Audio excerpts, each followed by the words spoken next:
It's been thousands of years.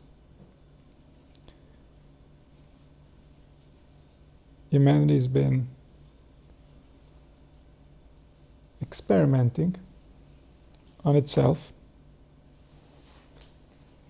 Different cultures, different civilizations, different ideologies.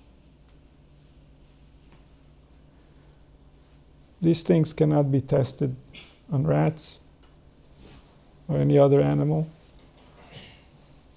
These things get tested on humans. And the results are sometimes horrific.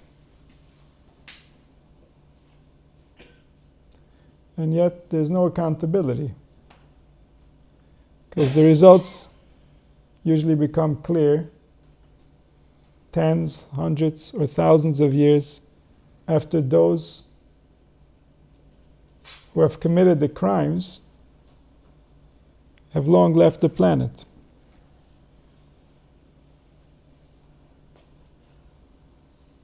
And so every interpretation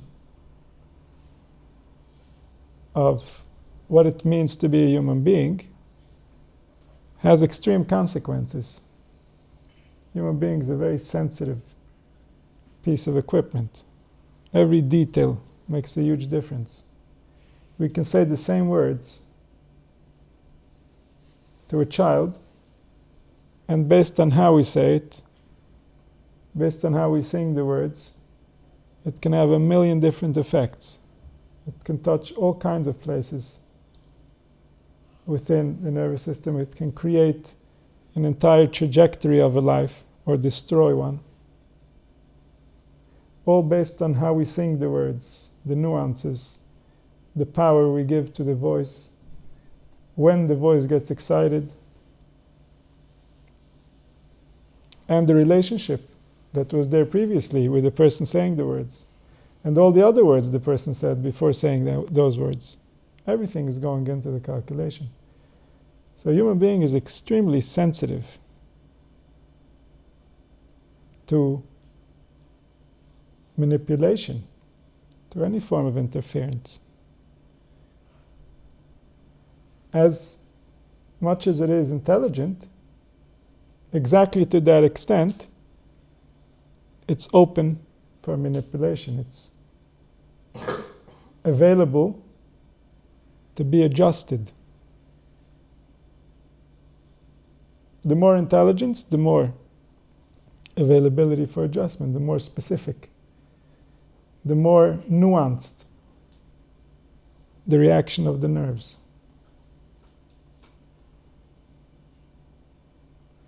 And so for thousands of years, humanity has been experimenting on themselves. And the most elaborate, the most advanced, the most sophisticated of all these attempts was ancient Egypt.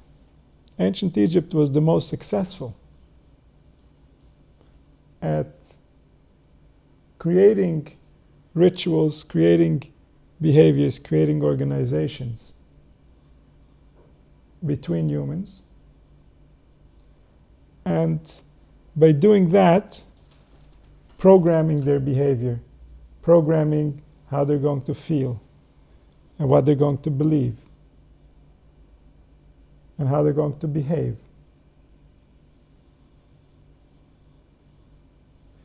This was under the domain of the ancient priesthood, not only in Egypt, in all nations. All nations had priests, and the life of a priest was dedicated to studying the spirit. It was dedicated to studying that part of the human being that moves within the physical, that changes its face and its shape constantly and decides what's going to happen. This would be a very important part of reality to understand, as is obvious. And this is why the kings were crowned by the priests. The kings were a part of the show of the priests. It was part of the ritual that's going to keep the people in check. And so in order to keep the right balance amongst the people, the priests had many different tricks, many different ways of convincing people to do what's necessary. One of those ways is brute force, known as violence. However, the priests cannot be in charge of any form of violence. That title would be given to the kings.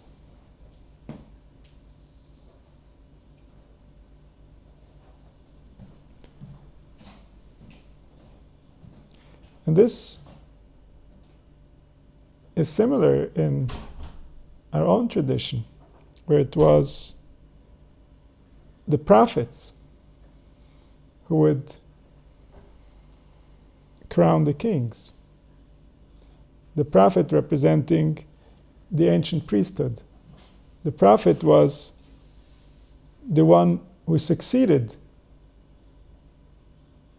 to know the Spirit to such a degree that the Spirit itself would express through the prophet its true nature, its true reaction to the events that are taking place.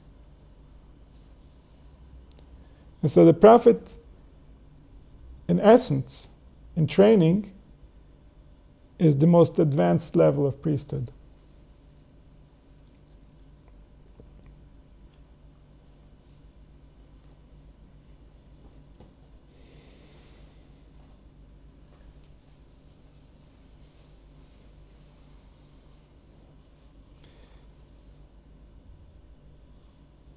And so the basic level that kept society, that kept the people together, that kept them from rising up, that the individual will should try to argue with the collective will, the most basic level of protection was the king and his mighty army, the military.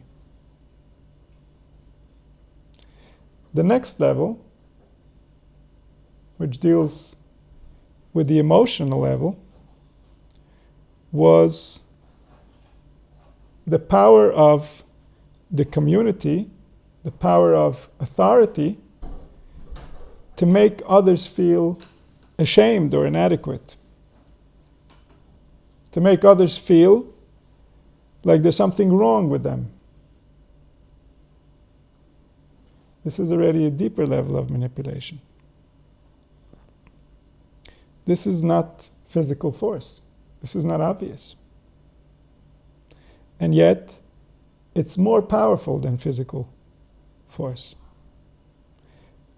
Physical force, people are much more likely to stand up against than emotional coercion. Emotional coercion means if you do this, then you're not okay, you're not part of our group, you're no good. Based on whatever, doesn't matter. The priests will decide. But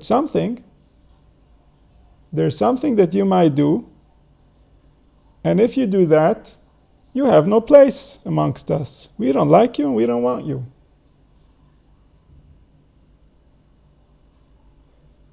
That's a much deeper violation than a physical violation. That's a violation that goes directly to the heart.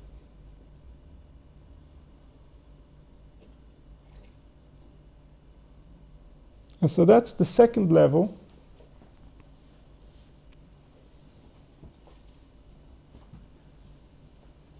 of manipulation that the priests had at their disposal.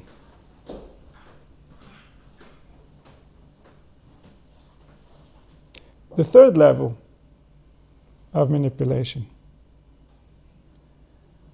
beliefs. If you do this, You know what's going to happen to you? Oh, let me tell you. Here, not only is he not hurting you, not only is he not excluding you in a way where you might actually figure out what's happening, here is your friend. He's just giving you good advice. If you know what's good for you, you're never going to do this. If you do that, don't come complaining when all of your life just falls apart, because I warned you. That's the third level of manipulation.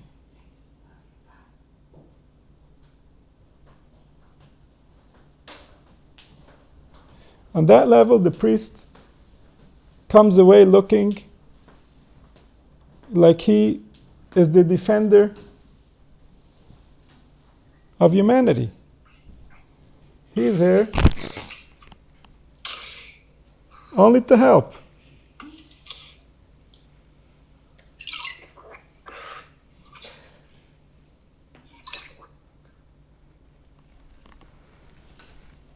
And yet, the people, the ones who are being manipulated, have no real way of telling what's going on and what's right and what's wrong.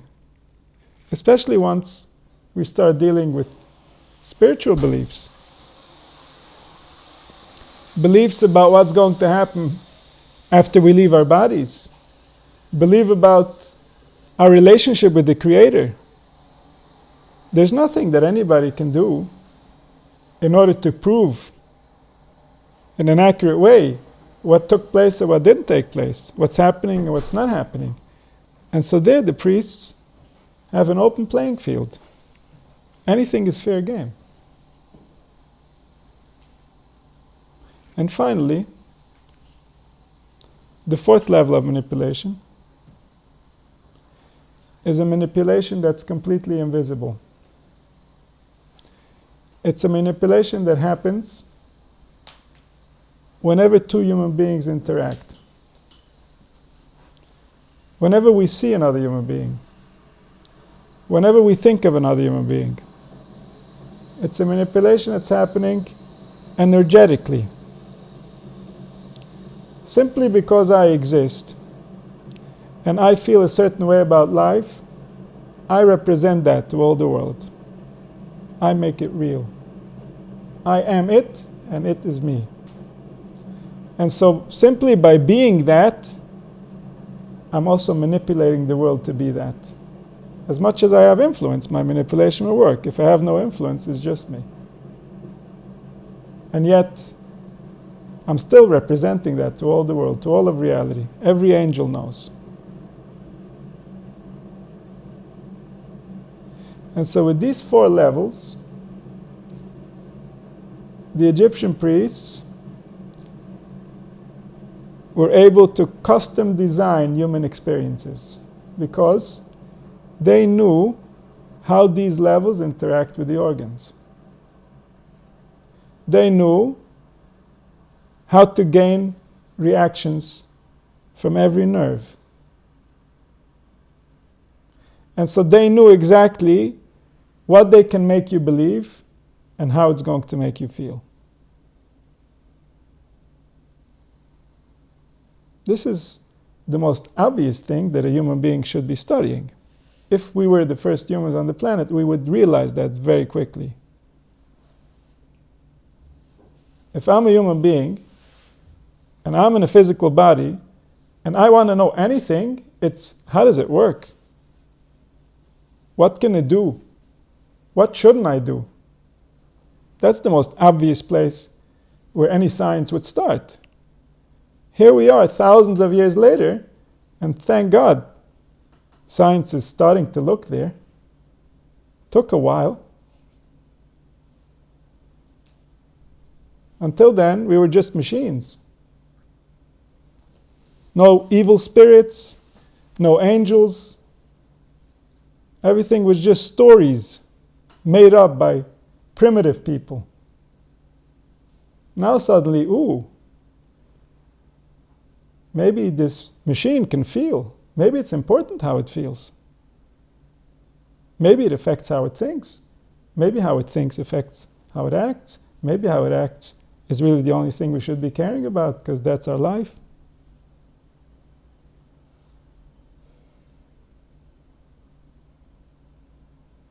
And so the Egyptians were looking at the right things. They had the right knowledge. They just didn't use it for the right purpose. They weren't looking to free humanity, they were looking to enslave humanity. Avodim hayinu lepara b'Mitzrayim. We were slaves to his methods of manipulation. We still are.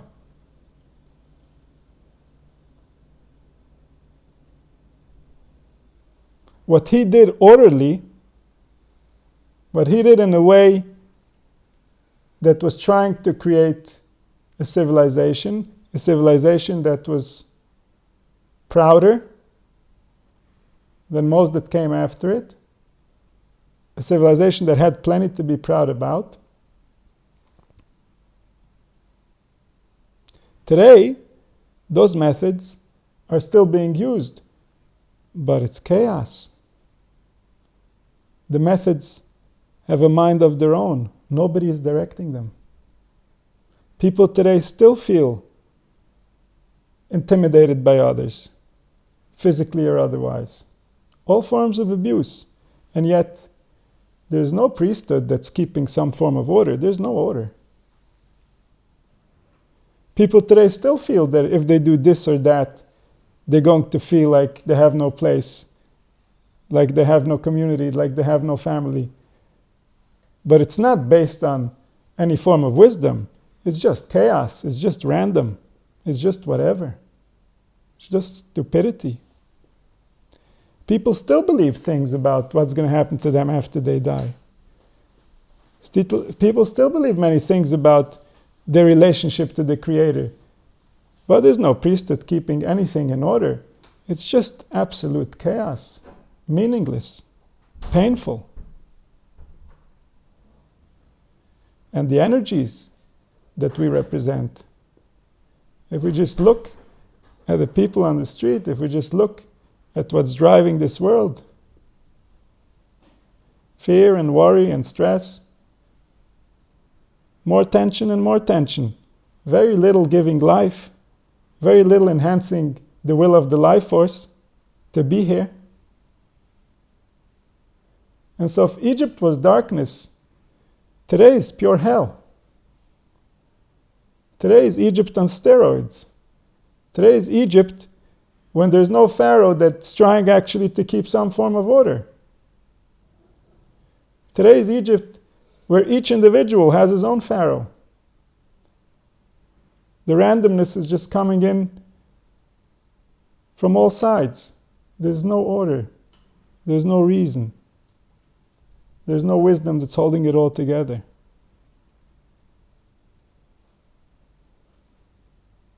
And so it's on us. If we want to leave Egypt, we have to leave Egypt. We have to believe in ourselves that we can leave Egypt. We can leave all forms of manipulation. We don't believe in it. We want no part in it.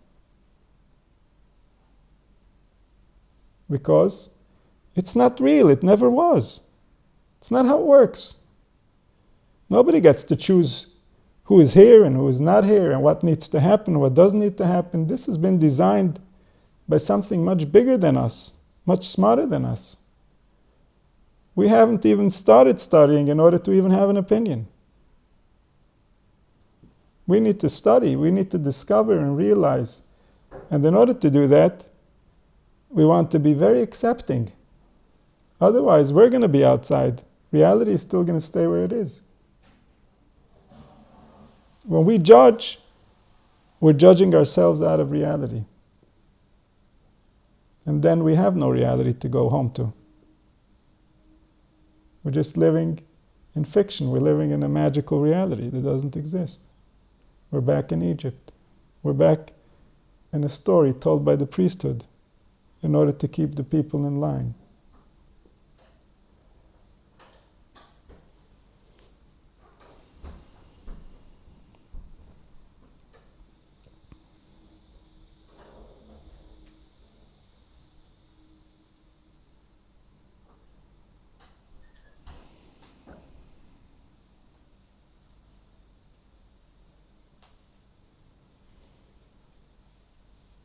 what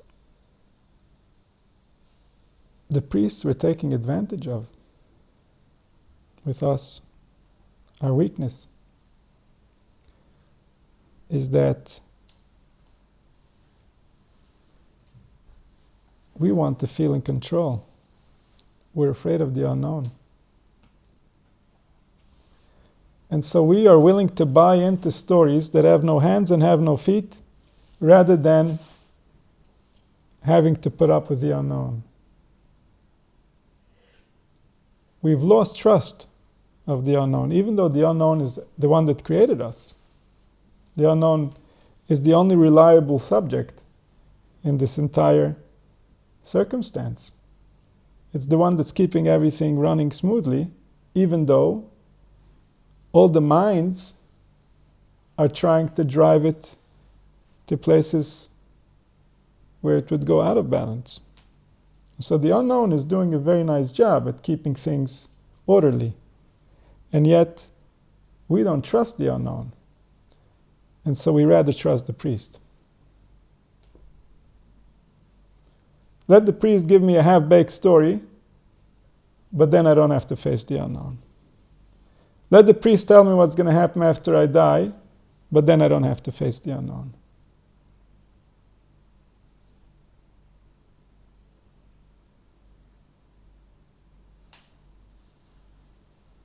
And so this is a form of maturity that's required to leave slavery. If we want to leave the priest behind, we have to get comfortable with the unknown. The unknown has always been there supporting us.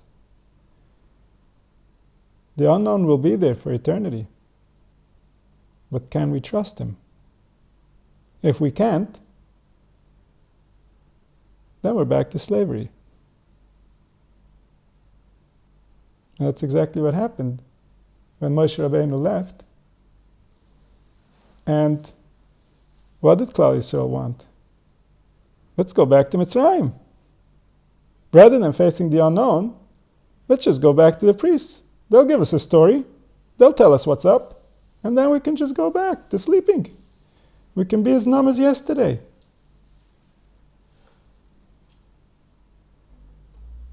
And so, growing up is recognizing the nature of life. The nature of life is that we're constantly receiving from the unknown. This is never going to change.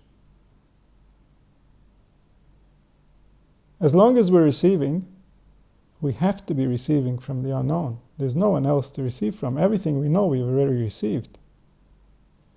What we're receiving is coming from a place that we don't have. It must be that way.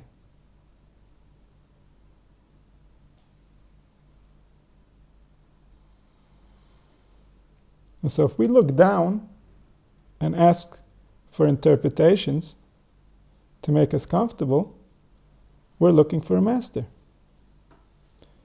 If we face the unknown, we are the master. And this is our design. This is what we were meant to be. This is how it was before Egypt. Everyone was his master. It became a bit dangerous. Not everybody knew how to be a master. But there were no priests. There were no stories. People just were themselves, sometimes a little too much. And that's where the world is going to go back to after all this experimenting. The rats are going to leave the cage. No more playing around. No more telling stories. Stories can be very dangerous. Human beings love stories. They get lost in them.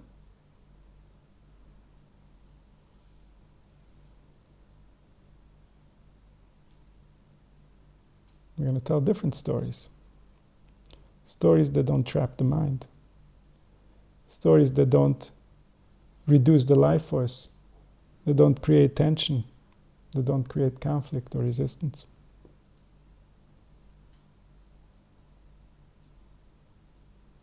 So may we all have the merit to realize this truth and become our own masters. And the only king, the master of the universe, may it happen soon.